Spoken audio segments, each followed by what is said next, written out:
So in this chapter about guarding introspective awareness, we have to remember that the context is that we have generated bodhicitta, the aspiration for full enlightenment. We're developing conscientiousness that sees that in order to fulfill our aim of attaining enlightenment, we need to behave properly, physically, mentally, and verbally. And one of the key elements in our physical, mental, and verbal behavior is to have two mental factors. One is called mindfulness, and the other is called introspective awareness. And so this chapter is called introspective awareness, but it's including mindfulness. And so mindfulness is going to remember what to practice and abandon. Okay, that's what mindfulness does. It knows what are my precepts, what are the actions that I want to do as a bodhisattva in training, what are the things that I don't want to do that are going to take me away from my spiritual goal. Okay? And then introspective alertness, or introspective awareness, that kind of is aware of what we're doing in each moment, and is what I'm doing in accord with what I've set out to practice and abandon. And how am I acting, and why am I acting this way? And is what I'm doing suitable? Okay? So these two work together. The mindfulness remembers what we want to practice and abandon, and then the introspective awareness makes sure that we actually do that in the proper way. Okay, so we're going to continue on. We completed verse 16 last night, so we're on verse 17.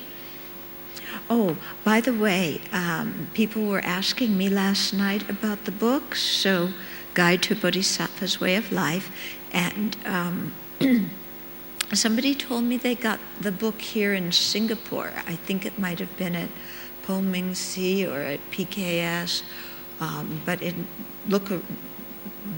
okay, well, try Amazon. And then this book I know we did get in Singapore. It's called The Way of Awakening, and it's a commentary.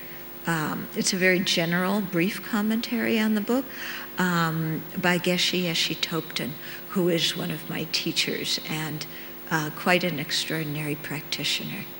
So I recommend this book too, The Way of Awakening. Okay, so verse 17. Even those who wish to find happiness and overcome misery will wander with no aim nor meaning if they do not comprehend the secret of the mind, the paramount significance of the Dharma. Okay, so if we want happiness and we want to abandon suffering, the big secret, the big key to the whole thing is that our mind is the source of our happiness and our misery. So if we understand that, then we have a huge open door to be able to create the causes of happiness and abandon the causes of misery, because we know that it's our mind that creates them. And so remember yesterday I talked about how our mind creates happiness and misery in two ways.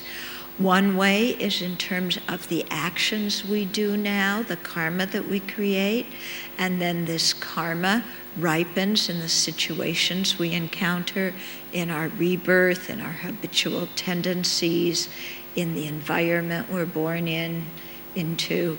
So, all of those results come from the actions we've done, and the actions originate in the mind. Our body doesn't move, our speech, we don't communicate unless there's the intention in the mind. Then a second way that our mind creates happiness or suffering is in this very moment, depending upon what kind of mental factor is manifest in our mind. When intense greed is in our mind, we're miserable right then and there. Not only do we create the karma, but we also, right now, we're miserable. When we hold on to grudges and we want revenge, we're miserable. Somehow we think that harming other people is going to make us feel better. Huh? How does harming somebody else make me feel better? It doesn't. Actually, it makes me feel worse, because then I have to look at myself and say, oh, I'm a person who rejoices in others' suffering. Yikes, do you want to think of yourself as a person who rejoices in others' suffering? I don't want to think of myself that way, so I better not rejoice in that way. Okay? So you can see, right away how the mind can cause happiness or suffering.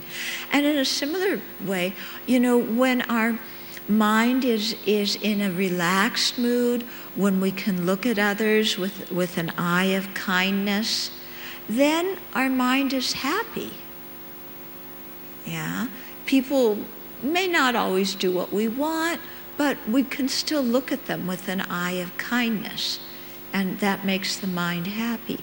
Whereas when we have the eye of picking faults and being critical, then whatever somebody else does is wrong. Have you ever watched your mind get into that kind of state about somebody? Just this kind of intense, like, I can't stand this person. And so even they inhale, it's like, oh, it's driving me crazy. They breathe too loud. Everything the person does, we're critical of. And sometimes this person happens to be the person you're married to. Then you really have troubles, don't you? Yeah, because this is a person that you married because you thought they were wonderful, and now your mind is playing a big trick on you and just criticizing this person up, down, and center, and making yourself very unhappy and making them pretty unhappy too. Yeah? But if we change our mindset, then, even that person does the same things. It's okay, we can live with it. We don't have to react so violently. Okay, verse 18. This being so, I shall hold and guard my mind well.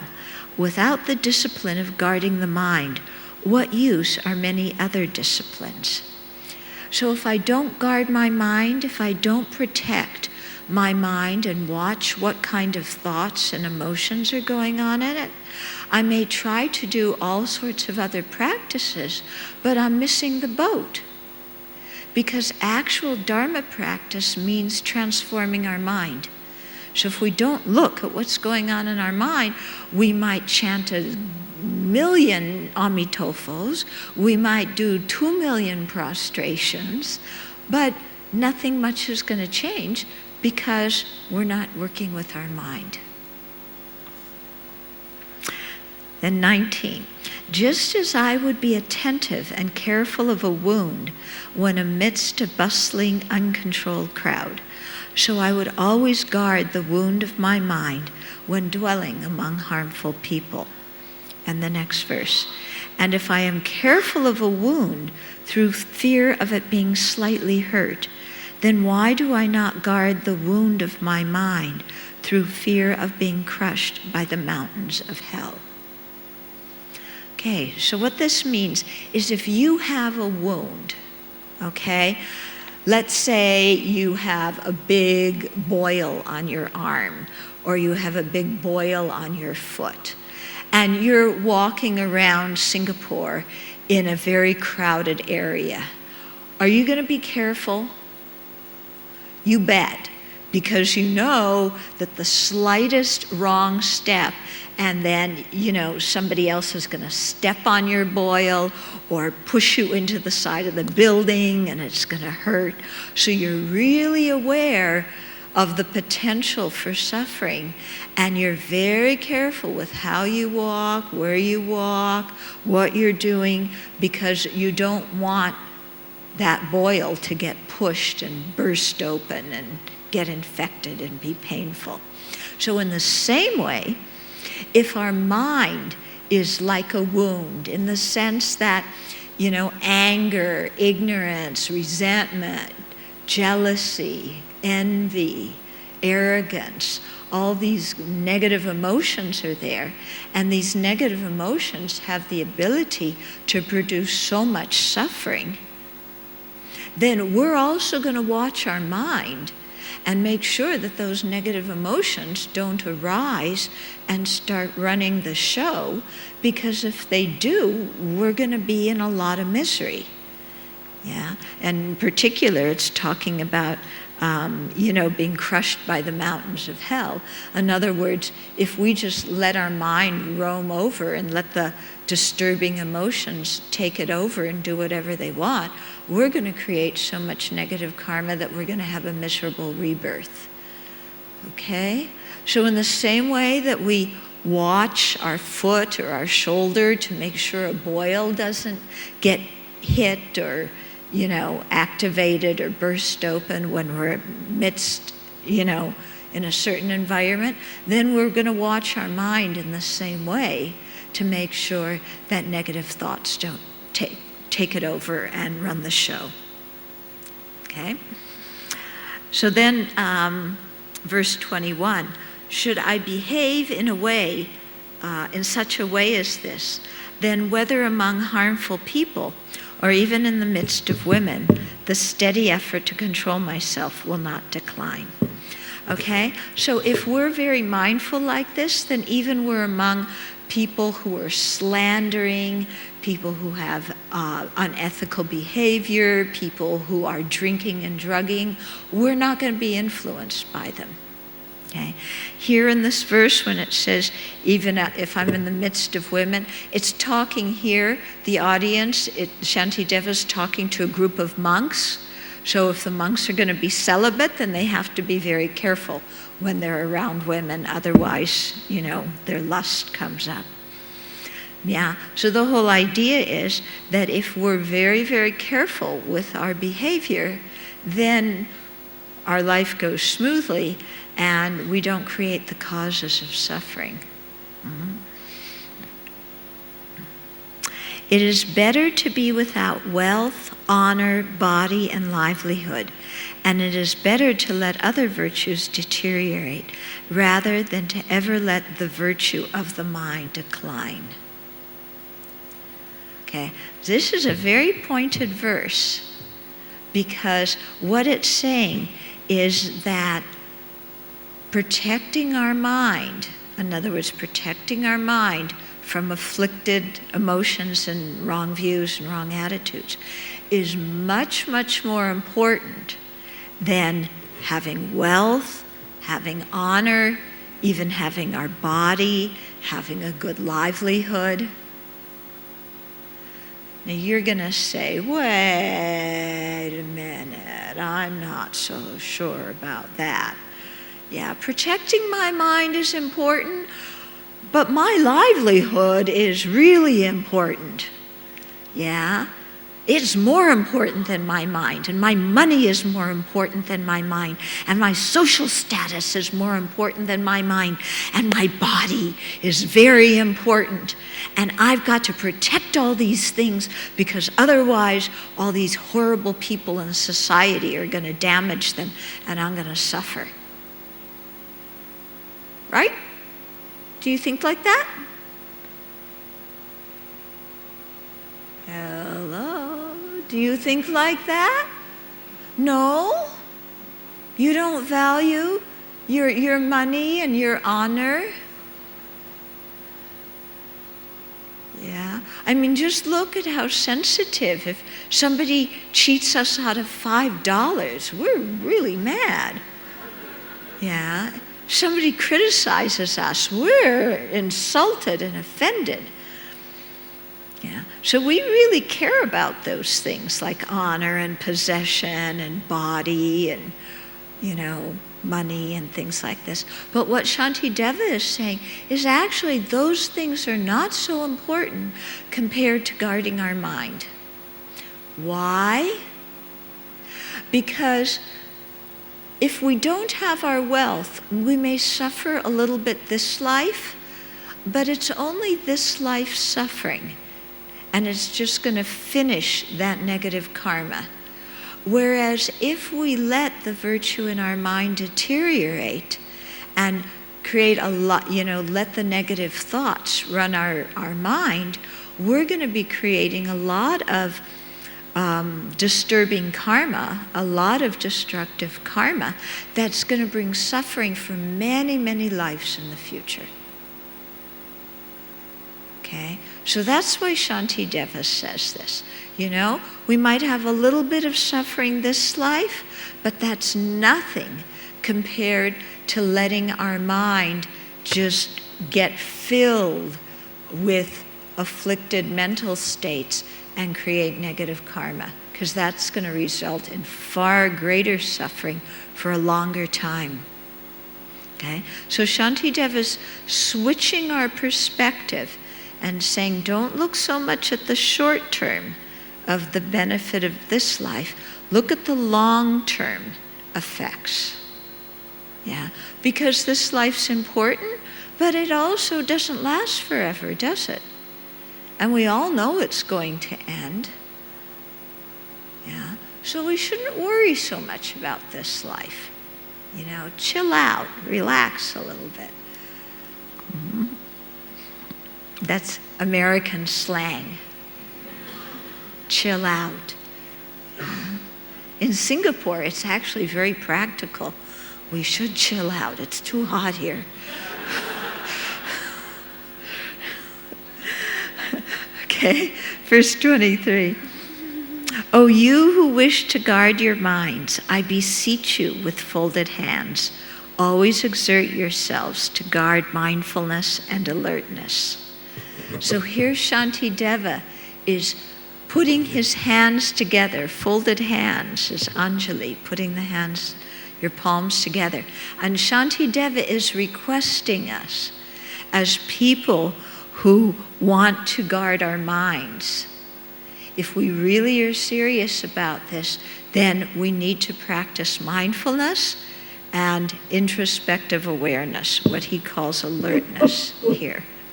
So remember, mindfulness holds in the mind, it remembers what to practice and what to abandon. So mindfulness is going to remember, I don't want to kill, I don't want to steal, I don't want to, have unkind or unwise sexual relations. I don't want to lie. I'm not going to take intoxicants. I want to protect life. I want to protect people's property. I want to use sexuality wisely and kindly. I want to tell the truth and speak in a pleasant way to others. I want to keep my mind clear, my body healthy. Okay? So mindfulness remembers all of those things.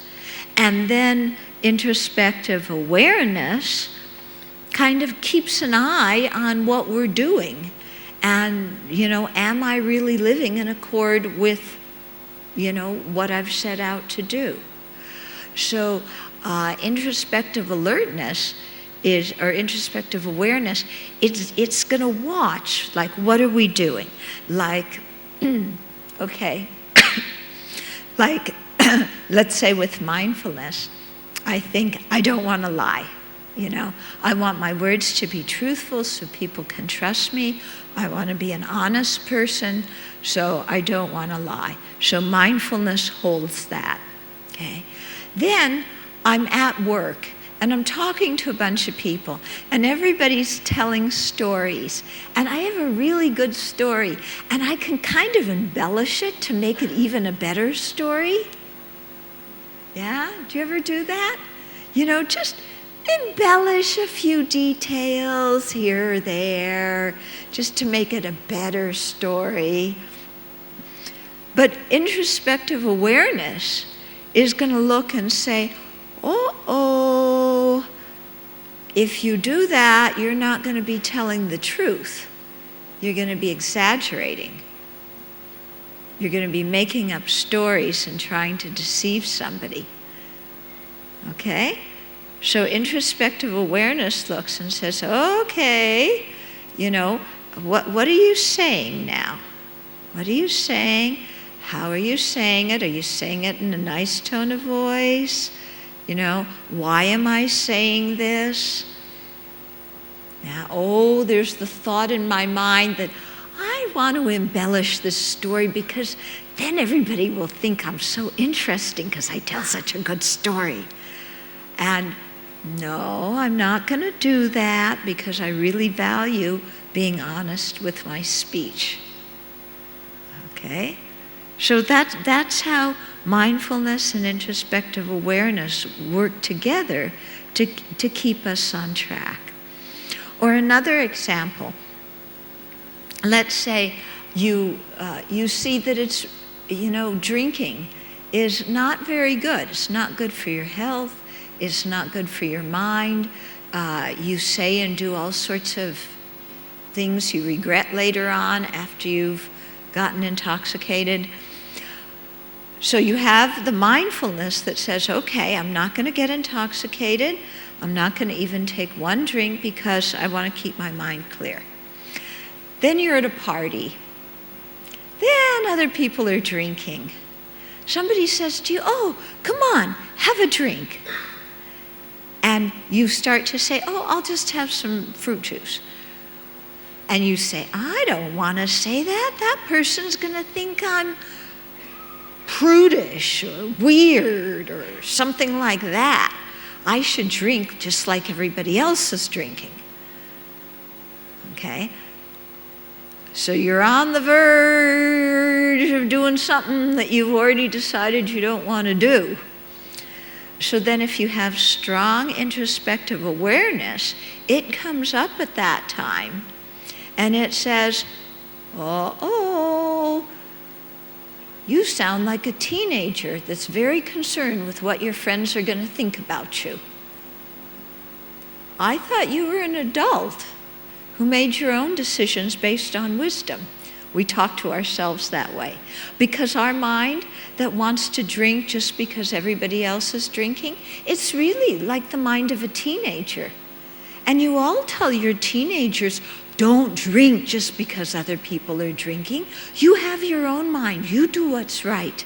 That's what you tell your kids, isn't it? Then you're in the same situation. What do? You act like a teenager. Yeah.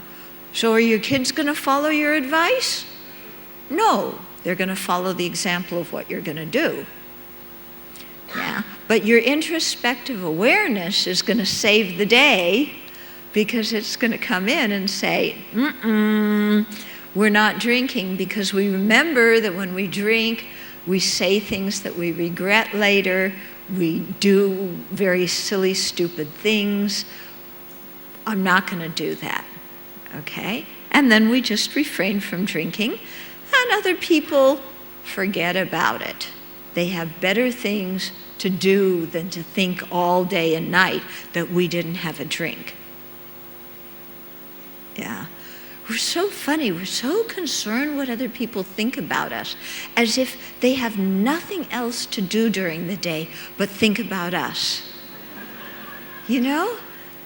That I'm at a party and I don't drink, and so all these 30 other people for the next week, that's all they're going to think about is about how I didn't drink at the party.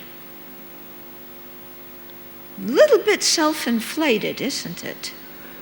Yeah. I mean, let's face it, they're too busy thinking about themselves. They're not going to think about us.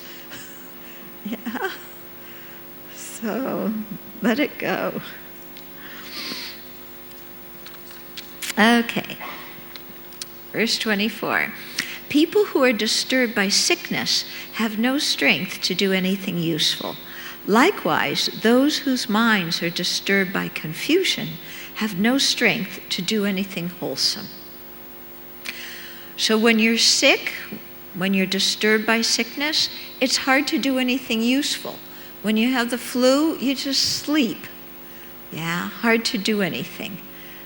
Yeah. So in the same way, when our minds are disturbed by confusion, it's very difficult to do anything wholesome. It's very difficult to create virtue because our mind is too confused. Okay? So what is this kind of confusion that makes it difficult to create virtue?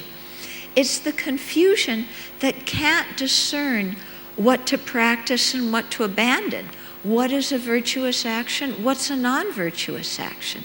It's like our mind is just full of fog. Yeah, kind of like today, you know, all the pollution. That's from what? Fires in Indonesia? Yeah? So it's like our mind is filled with all the smoke from the fires in Indonesia, and our mind can't think clearly. Yeah? We can't see clearly. So in the same way, that's what confusion is like. We can't see clearly. We can't make good decisions. So it's very difficult to do anything virtuous. Okay? So to get rid of that kind of confusion, having a daily meditation practice is really useful. Yeah? Because sitting down and practicing every day really helps us familiarize our mind with the Buddha's teachings. Doing some Dharma reading, some reading in a Dharma book each day, again, familiarizes our mind with things. It gives us some virtuous topics to think about. And so that's going to be very good, and it's going to help clear away a lot of this confusion in our mind. And without confusion, then we'll be able to do wholesome things. Whatever has been learned, contemplated, and meditated upon by those whose minds lack introspective awareness, just like water in a leaking vase, it will not be retained in their memory. Okay, if you have water in a vase and the vase leaks, you're losing everything. Okay, so this verse is saying, if we have a mind, you know, and we're learning, we're contemplating, we're meditating, but we don't have introspective awareness, then everything we're learning and contemplating and meditating is going to flow right out of our mind. It's not going to stick in our mind, just like the water flowing out of that pot that has a hole in the bottom. Okay? So it's what he's emphasizing here is this is why introspective awareness is so important. It's going to plug the holes in our mind so that what we learn and what we think about, what we meditate on, can remain vivid in our mind, and then every day we can increase it, and our virtue and our wisdom increases day by day. Even those who have much learning, faith, and willing perseverance will become defiled by a moral fall due to the mistake of lacking introspective awareness.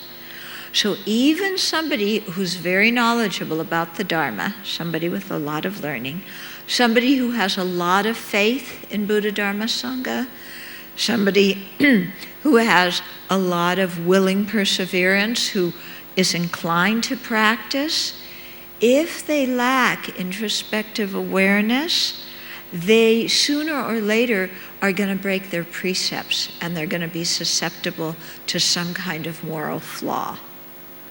Okay? And we see this, don't we?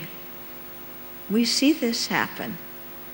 Yeah? Sometimes people might be a very, very good practitioner for a while, but then they lose their introspective awareness. They get a little bit too complacent, or maybe they get arrogant and think that, oh, well, my behavior is very good. I'm not going to break any of my precepts. I'm an experienced practitioner, so I don't need to pay such close attention to my mind because my mind's very well trained. So they get a little bit smug, or complacent. And then what happens? Yeah, they don't have introspective awareness. They're not looking at what's going on in their mind. And then whammo, they're doing something they shouldn't be doing. Yeah, and they break their precepts, or they lose the faith of the other people in the Buddhist community, or they lose the trust in their family. They lose their trust, in the temple.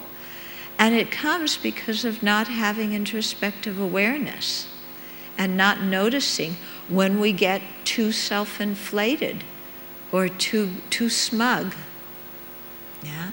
So I always warn people, because I saw something very early on in my Dharma life. I saw two people who I thought were very, very good practitioners. A monk and a nun who I had a lot of respect for, and they fell in love and they disrobed. And I was horrified and I was shocked, and I thought, oh no, they're good practitioners. I'm just a baby nun. What hope is there for me? And I got really scared. But it was a good kind of fear, because it made me do a lot of purification, and it made me think, I've got to be really, really careful. I've got to be careful, because if I'm not, then, what happened to them can happen to me. And so I always tell people, when you're practicing the Dharma, don't ever think, oh, I have that defilement conquered. It's not going to bother me anymore. Don't ever think that, because as soon as you think, oh, that one's under control, then something comes out of left field that you don't expect, and whammo, you do something that you shouldn't be doing, and you wind up in a big mess. And we've seen it happen, haven't we? Yeah, we've seen it happen in the Buddhist community. In the US, this is the standard fare of our politicians. Sorry to say, US politicians, always one scandal after another scandal. And these people are supposed to be the leaders in society. And we have, this one's off, going to Argentina to meet his lover, having the state money pay his air ticket. And, this one's going to see a call girl, and yet he's also, trying to clean up the state. So people kind of just not behaving very wisely, even though they're public. And why is it? It's because they've lost their introspective alertness. They've gotten too full of themselves, too proud, too thinking, oh, well, I'm just this great person, and so I can do this, I can do that. It's not so bad. Anyway, nobody will find out. Anybody, even if they do, I have friends in office, it'll get worked out. Well, in the States, as soon as the newspaper hears about it, your reputation is worms, okay? So I don't know if it's like that in Singapore, but, this is what happens in my country, unfortunately. And so it becomes, it happens because people don't, they lose their introspective alertness, introspective awareness. So we've got to be very careful. Seeing that kind of mistake can be made by other people, then we shouldn't be overly confident, but always remain very humble and always think, I could make this mistake too, so I've got to be careful. And then if we're careful like that and we're humble, we're not going to make any mistakes.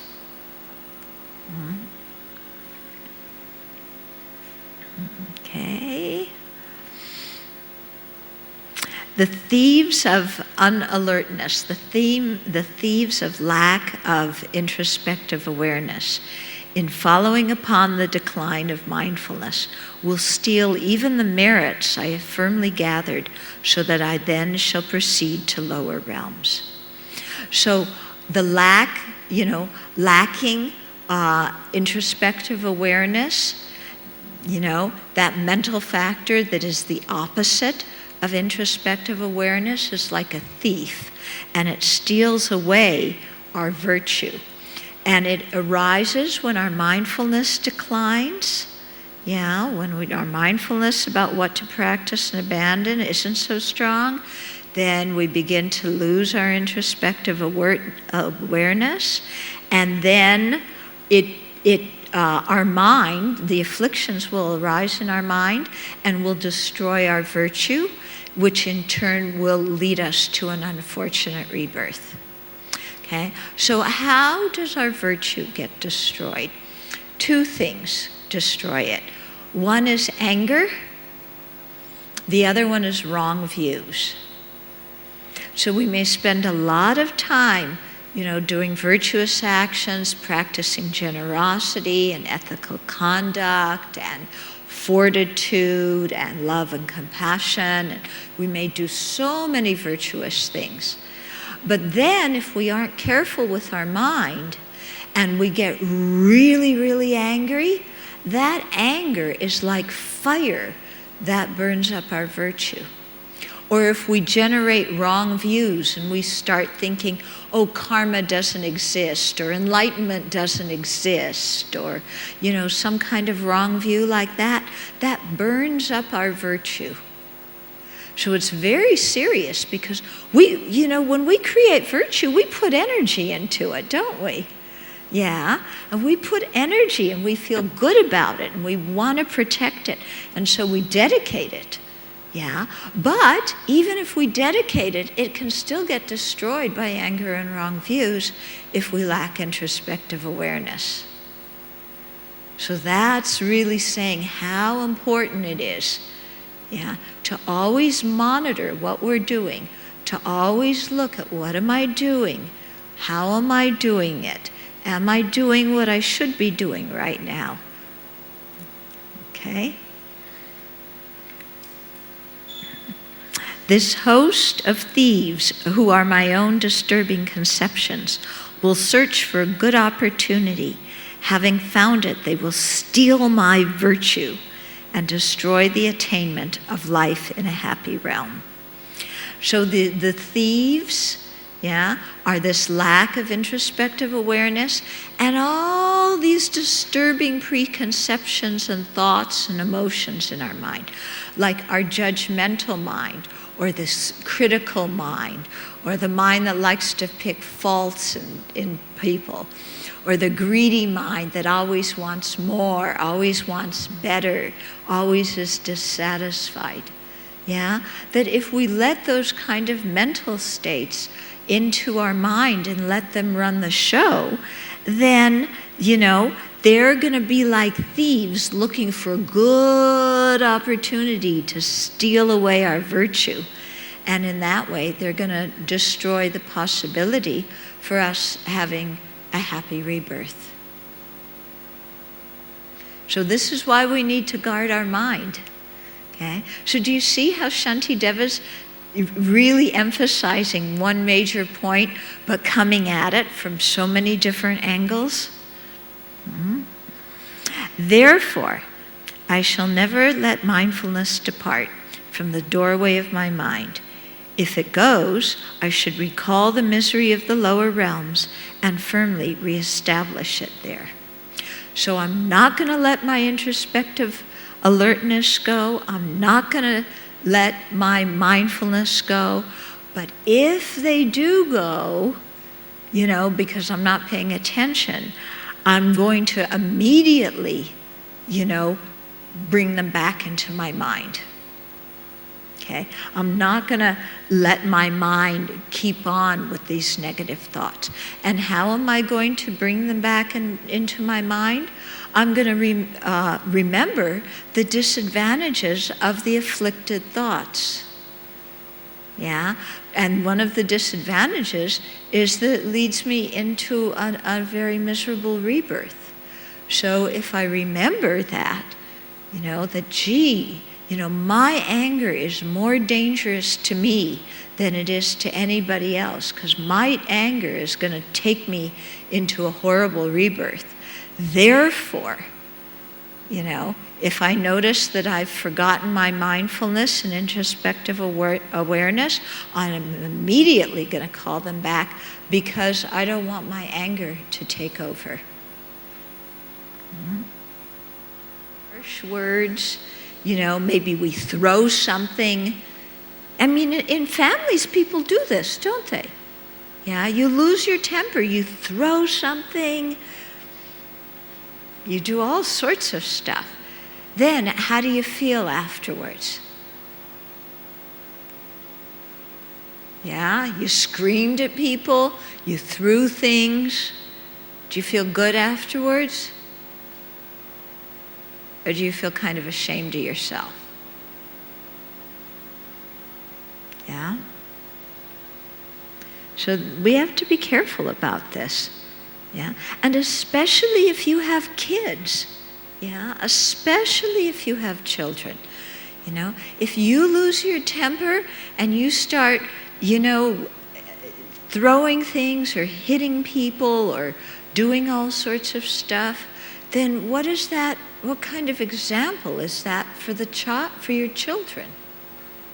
Then you're teaching your kids that it's okay to go out and hit somebody, and it's okay to swear at people and say horrible, mean, cruel things to people you care about. Is that what you want to teach your kids? I don't think so. Yeah?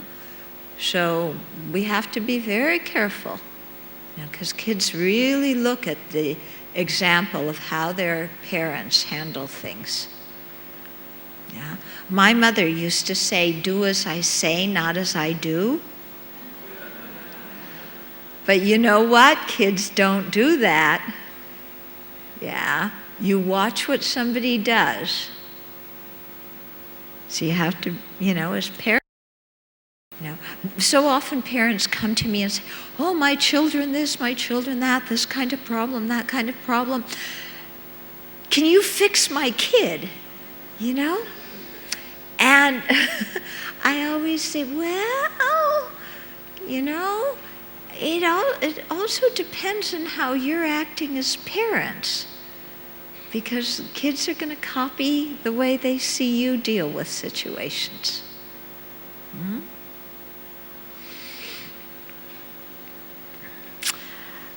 Okay. Next verse. Through staying in the company of spiritual masters, through the instructions of abbots, and through fear, mindfulness will easily be generated in fortunate people who practice with respect. Okay? So if we want our mindfulness to arise and stay firm, what kind of environment do we need to put ourselves in? Okay?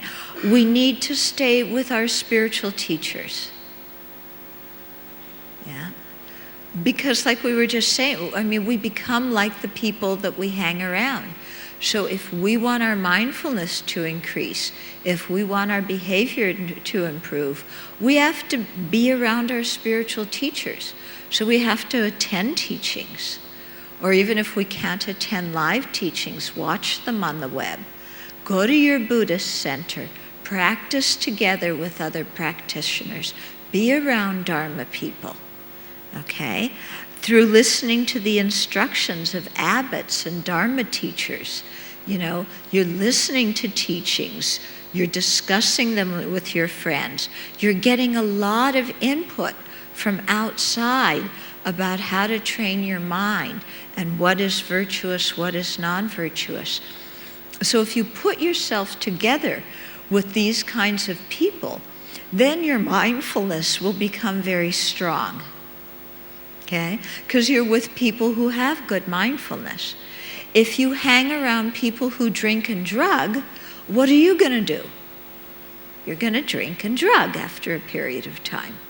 If you hang around people who don't have good business ethics, then pretty soon your business ethics are also going to slip and slide.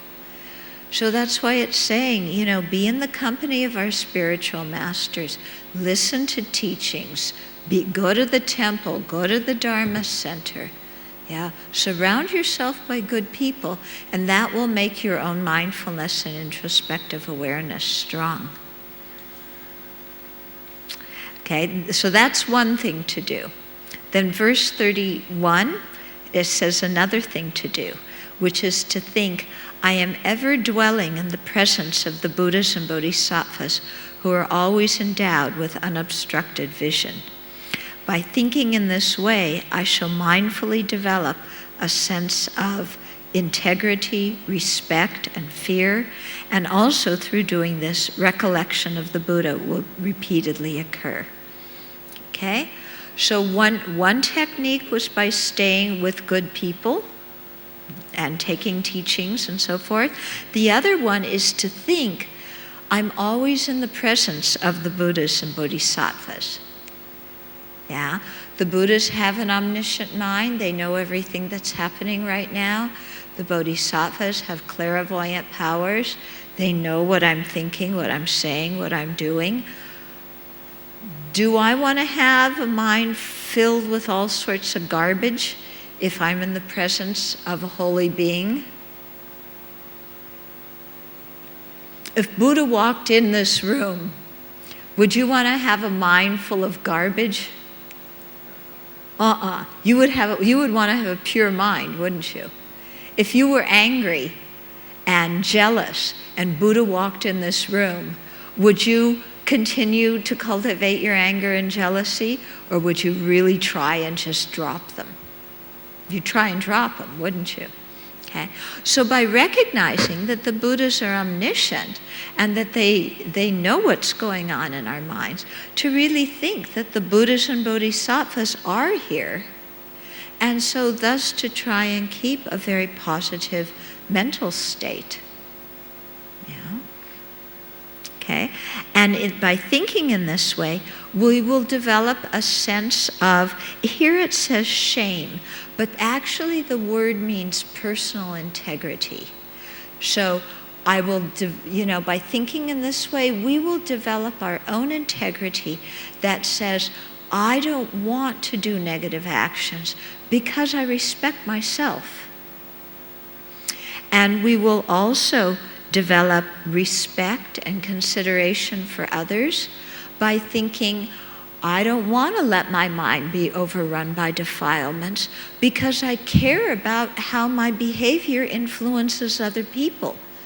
And I don't want to influence other people adversely and make them lose faith in the Dharma or cause difficulties in their minds. Okay? And then it talks about having fear. Here it doesn't mean panicked fear.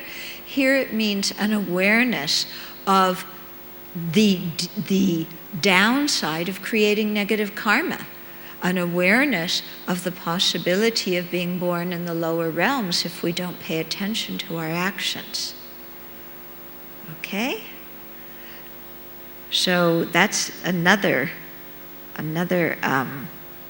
way to think. So very helpful, Even when you're alone, if your mind is starting to get all churned up, oh, I'm so mad, I'm so angry, I want to think of the exact right thing to say to that person to really hurt their feelings, I want to find a way so they get hit by a truck, kind of really horrible thoughts. We have them sometimes, and then to think, oh, the Buddha's here right now watching me think like this. Ugh. I don't want to think like this in the presence of the Buddha. I respect the Buddha. I love the Buddha. Yeah, I don't want to have such a garbage mind in front of somebody that I respect and love. So drop that anger, drop that revenge. I don't want them. Okay? When mindfulness is set with the purpose of guarding the doorway of the mind, then alertness will come about, and even that which has gone will return. Okay? So when we have strong mindfulness, remembering what to practice, what to abandon, and we're guarding, our mindfulness is guarding the doorway of our mind to see what goes in our mind, what comes out. Yeah. Then alertness, then introspective awareness will automatically come. Yeah, when we have mindfulness, then introspective alertness joins it very soon. They're kind of like a couple. Yeah. So, and even if our alertness has gone, it will return when we rejuvenate our mindfulness. Okay. So this is a good breaking point for the evening. We've completed up to verse 33. So tomorrow, the upcoming verses that are coming are verses I really like. So we'll do those tomorrow. So there's some time for questions. I see there's already a pile of questions here. You beat me to it.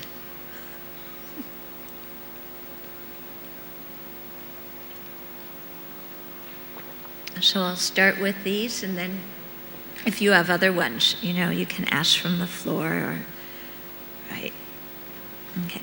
Is it true that if a non-Buddhist commits a crime, say robbery or adultery, he or she has less negative karma, cause, and effect than a true Buddhist practitioner? Wrong. Okay? Doesn't matter you're Buddhist or non-Buddhist, those kind of actions are negative. Okay, and the strength is going to be the same if all the other factors are the same. Okay?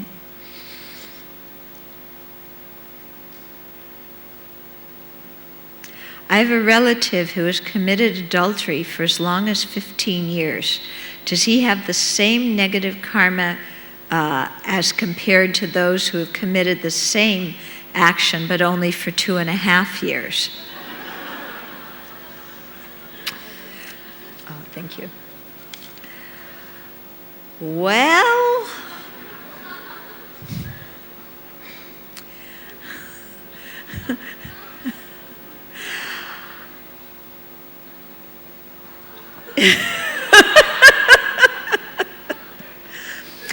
I would say that somebody who's done it for 15 years has much more of habitual karma to do it. And so by the force of that habit of doing it repeatedly again and again and again, it's going to be much heavier. However, having an adulterous affair for 2.5 years is also giving you plenty of time to become very familiar with the negative action.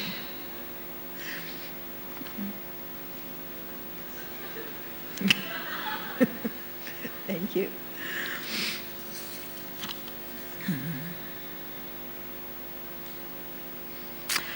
Okay, the question is about lying. What if the truth is going to start a war?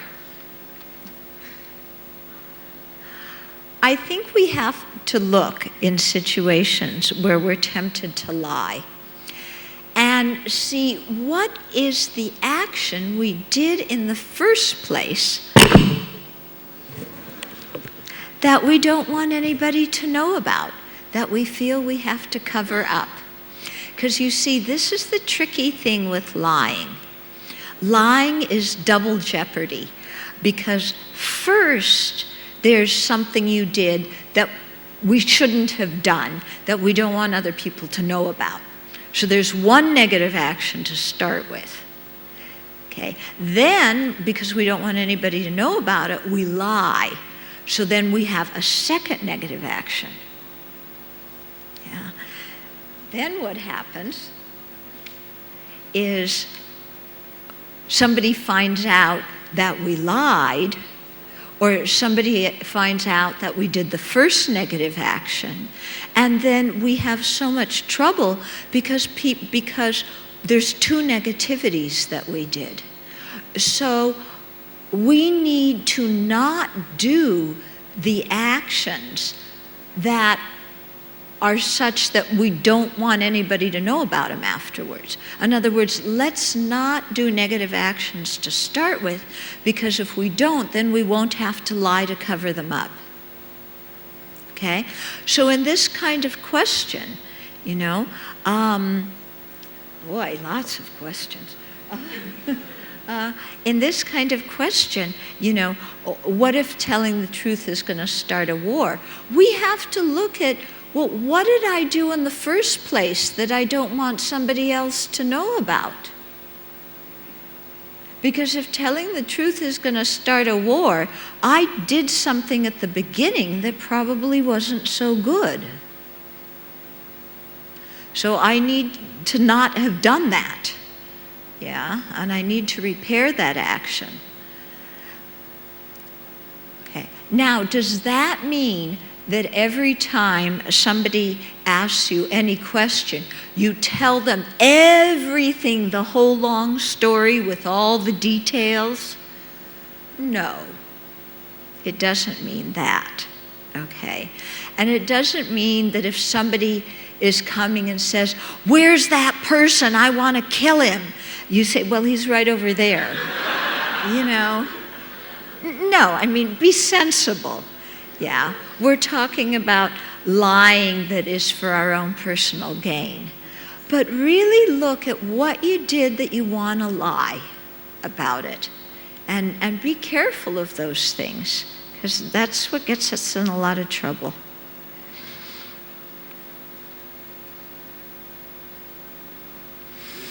What do we do if we're faced with office politics, such as unfair treatment or even being wrongly accused, and our supervisor does not even want to listen to our explanation? Actually, we're coming up with some verses about that, or that can be applied to this situation. Sometimes if your supervisor doesn't want to listen, you need to let things chill out a little bit, let things calm down, and then go in and talk to your supervisor. We have to be sensitive to timing. Timing is very important. And when a situation is very hot and flared up, sometimes trying to explain something else, nobody else can hear us. We have to wait until people calm down. Okay? And unfair treatment and office politics, everywhere you work, they're going to happen. So the idea is, from our side, to be as kind as we can to other people in our office, to be as honest as we can with not only our supervisor, but with other colleagues, and to just act with a sense of integrity.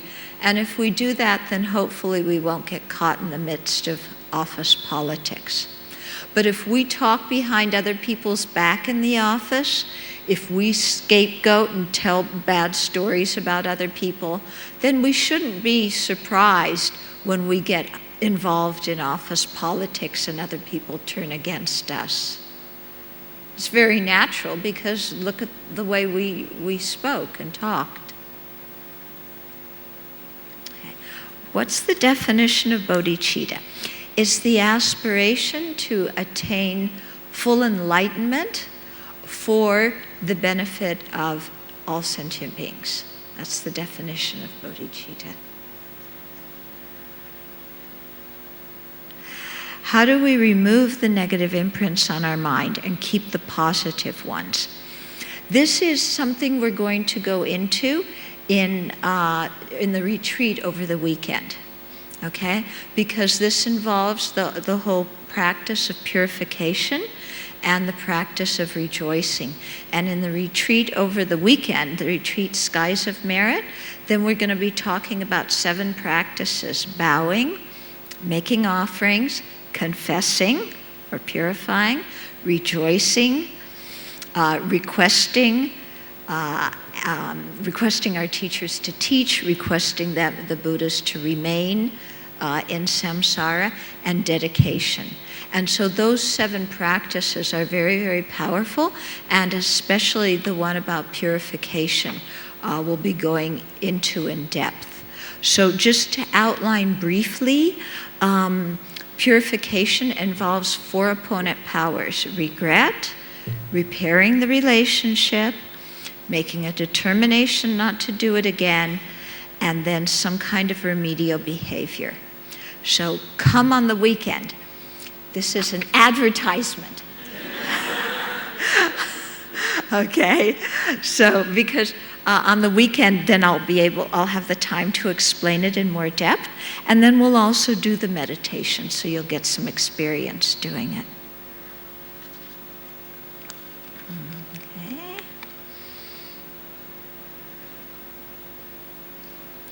People always think that their views are right. How can we tell if our view is a wrong view? Okay. Now, we've got to talk about views and opinions, okay? If we're talking about views, we're talking about views, let's say, about the nature of reality, the nature of the path, how things exist, views about what is virtue, what is non-virtue, things like that. So those kind of views are, if we have wrong views, it can be very dangerous, because those kind of wrong views can lead us into a lot of negative actions. So for example, if we have the wrong view that karma and its effects doesn't exist, that there's no ethical dimension to our actions, that we can do whatever we want, and as long as nobody finds out about it, we're home clear. You know, if we have that kind of wrong view, then we're going to do a whole lot of other very unappealing actions, okay? So those kind of wrong views about spiritual matters, it's very important to catch them and to generate right views. So the way to do that is by studying the Buddha's teachings and thinking about what the Buddha said, and then comparing what the Buddha said to what we think, and really trying to follow the logic and the reasoning with which Buddha explained things, and why he explained certain views as correct and other views as not correct. So if you learn and you think about things, you'll be able to protect yourself from those kind of wrong views. Now, the other thing is about opinions. Okay, we always think our opinions are right. Yeah. So opinions we have to recognize as being just that, opinions. They're not reality. They're just my preferred way of doing things. And so how do we test if our opinions are right? I think it's always good to not express an opinion too forcefully, because we don't always have all the information in a situation. And so if we come on like a ton of bricks, it's got to be this way, then, other people are going to find us a little bit unbearable to work with. On the other hand, if we have an opinion, we can put it forth, but we can put it forth in a gentler way, like, it seems to me like this. Or how about if we look at it this way? Does this kind of idea make more sense if we look at it this way? Or, I had the thought that it's like this. What do you think about that thought? Okay?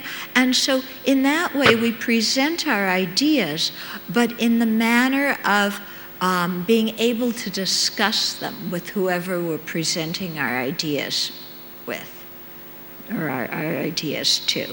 Okay? And so that's very different than coming on like a steamroller with our opinions that, and you see this sometimes, things are like this and they've got to be like this, and one person just flattens everybody. Yeah? Well, that person might succeed in getting their way for a while, but other people aren't going to like them very much. Okay? So with our views, put them forth, discuss them, don't be attached to them, It's an idea, see it as an idea. Somebody else may have a better idea, that's fine. It doesn't mean that we're bad because we didn't have the best idea, Or we may have an initial idea, somebody may build on that, then we say something else, and so in a very collaborative way, we build on each other's ideas and we come up with something very good. And that's quite rewarding when we do that. Okay.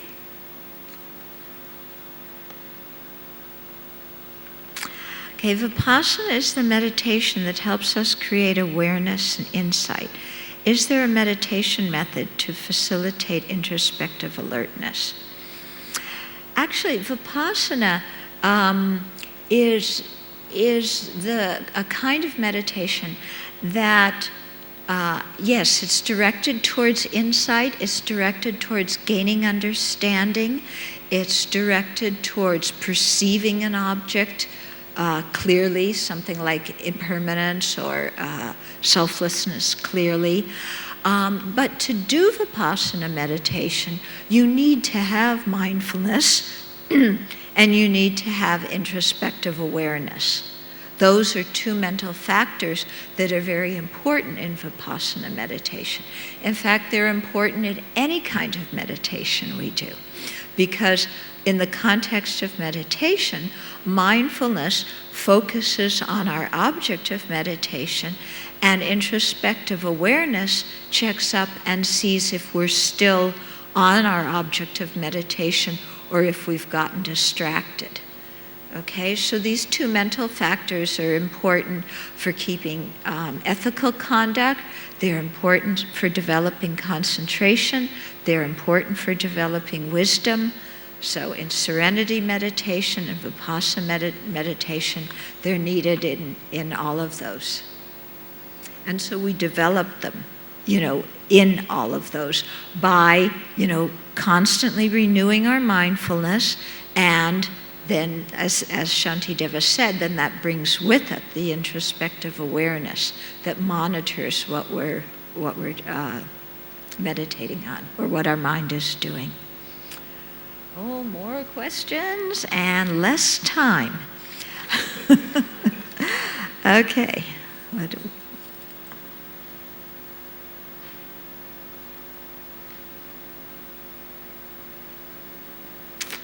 Okay, you have a wide experience and have traveled a lot. What are some of the newspapers or publications that you've seen that encourage a more wholesome or balanced outlook? If you're talking about like magazines and things like that, news publications, I don't know. I'm not sure. Yeah, because I think the press is so often biased. If you're talking about Buddhist publications, there's quite a good one that's published in KL called Eastern Horizons, and I think it's a very, very good Buddhist publication. So I highly recommend that. My reading tends to go with Dharma books. Okay, I think the Buddha has the most balanced view ever. Yeah, maybe not necessarily on the details of current events, but the Buddha will certainly give me a perspective with which to see current events and what's going on. Okay. So this one will be the last question. How do we get out of a situation when we're in the peak of a mood, such as extreme anger or sadness?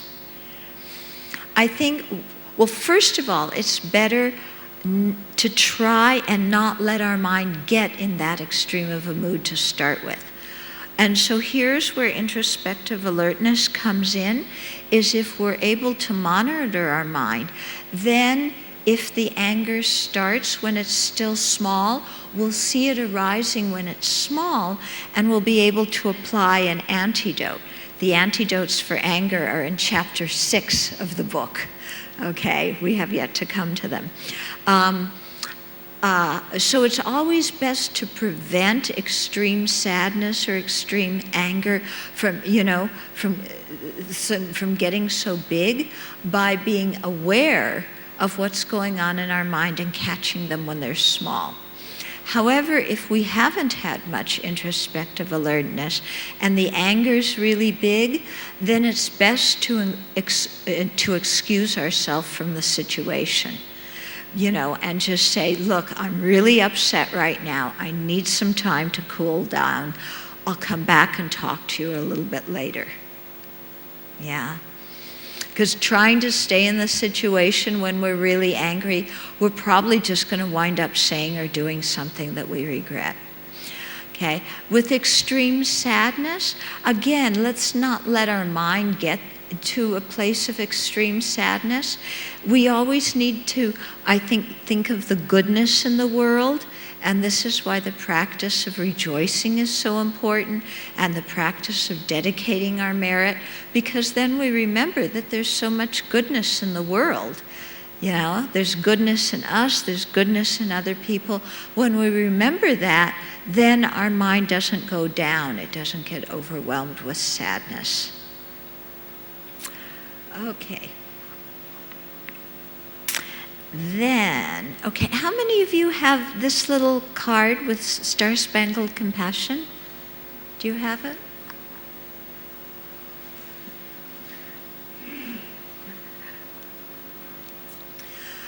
So, somebody was asking me yesterday how to chant this, and I have to explain to you the origins. These are actually verses extracted from chapter 10 of Guide to a Bodhisattva's Way of Life. And one day at the Abbey, we were sitting around the kitchen table, and we wanted to have a melody for this. And I don't know how it happened, but we wound up discovering that the words could fit to the melody of the U.S. national anthem. Okay? So our national anthem is Star Spangled Banner. And if you've ever listened to the lyrics of the American national anthem, it is an extremely violent song. Seriously. It's so violent. It's talking about bombs bursting in air and destroying the enemy. And after all these bombs bursted in air and we'd killed all these people, our flag was still there. Really, listen, with all due respect for my own country, I wish we had a different national anthem, So at the Abbey, we wanted to purify that melody, and so we put these verses to it, okay? So we can sing it to the melody of the U.S. national anthem. You can also recite it in a plain voice, and one day we'll think of another melody too that's a little bit kind of more relaxed. But I'll do the one with the national anthem. A couple of you out there in the audience know it and can join me. May all beings everywhere, plagued by sufferings of body and mind, obtain an ocean of happiness and joy by virtue of my merits. May no living creature suffer, commit evil, or ever fall ill. May no one be afraid or belittled, with a mind weighed down by depression. May the blind see forms and the deaf hear sounds. May those whose bodies are worn with toil be restored on finding repose. May the naked find clothing, the hungry find food. May the thirsty find water and other delicious drinks. May the poor find wealth, those weak with sorrow find joy. May the forlorn find hope, constant happiness and prosperity. May all who are ill or injured quickly be freed from their ailments. Whatever diseases there are in the world, may these never occur again. May the frightened cease to be afraid, and those bound be freed. May the powerless find power, and may people think of benefiting each other for as long as space endures and as long as living beings remain.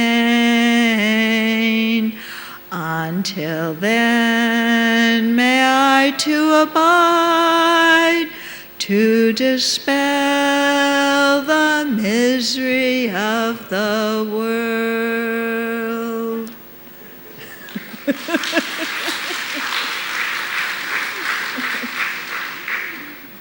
So like I said, we'll also come up with another melody that's more serene. But, for those of us who want to purify the energy, of a violent song, this is a very good way to do it. Okay? And these are beautiful verses, aren't they? Yeah, these verses are so inspiring. And so, even if you don't chant them, if in the evening you sit and read them and dedicate all your merit in this way, it's so wonderful because they just, fill you with a good feeling. Due to this merit, may we soon attain the enlightened state of Guru Buddha, that we may be able to liberate all sentient beings from their suffering. May the precious Bodhi mind, not yet born, arise and grow. May that born have no decline, but increase forevermore.